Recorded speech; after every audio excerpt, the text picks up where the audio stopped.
On kind of a bet with his boss, he decided to come to America to learn English and learn American business so he could start the first store of Itoya in America. And his boss said, "You don't speak English, you don't know anything about American business." Shun said, "I'm going to go to America, and I'm going to live with a family, and I'm going to learn these things." And he did. And the family that he picked was the Kaminsky family. Now, if you hear Shun talk about it, he'll tell you how generous we were and how we flew his wife out from Tokyo. We didn't even know he was married. We noticed he was a little depressed one Christmas, and he tells us that he's married. His wife's back in Tokyo. So my parents flew Etsuko out, and she took over Shun's duties at the house. And Shun went down and worked in a stationery store in Palisades and learned American business and learned American English. Learned to swear properly from the Kaminsky brothers, and went back, and the rest is history. If Shun tells a story, it's all about the generosity of our family. We learned so much from Shun. We got so much more back from Shun. And it was Shun that opened up the door to Mom's heart, where she said, "Yeah, I can have people come into my house and share my life with them. And it makes a huge difference. Way down the road.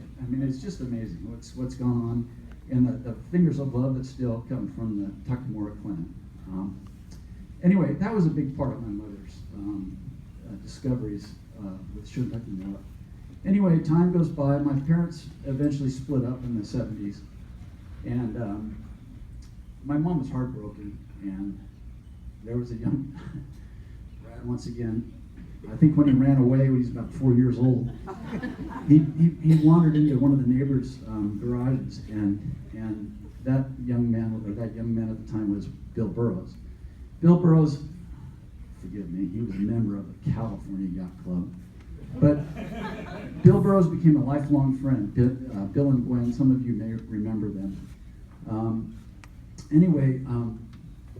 Bill introduced my mom to George Daly, and Bill is responsible for my boat fever, which I like to give to some of my friends. He's responsible for Mom's love of sailing. He is responsible for moving the family to San Francisco. George was an executive at Dart Industries.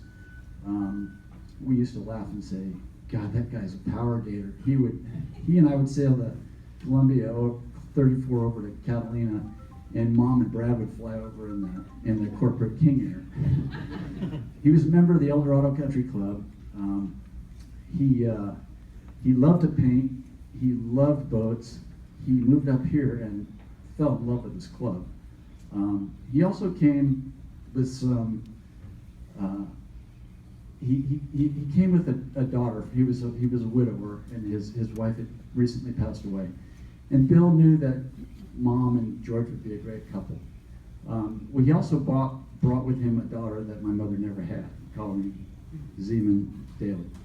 And together the family moved up to San Francisco. George took a job with Levi Strauss. And they moved in, they went house shopping one day, and they walked into 47 West Shore Road. And Mom said, "This is it, this is our house." And George said, "I've already turned it down. I don't like it. It's like a barn in here, it's too big." So Mom said, "I don't know where you're sleeping tonight." But we're buying this house. Anyway, George didn't know it at the time, but he became a member of this yacht club. He gave up his California Yacht Club ways, by the way. He absolutely loved this club.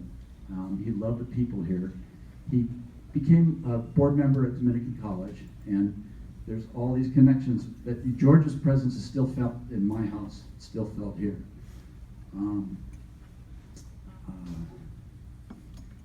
In any event, the family moved here, and Brad and Colleen attended Redwood, and my older brother Paul and I moved to San Diego. Mom had to ride Brad pretty close because she always wanted to keep an eye on him, make sure he was towing the line. That's where she started with the school district volunteering.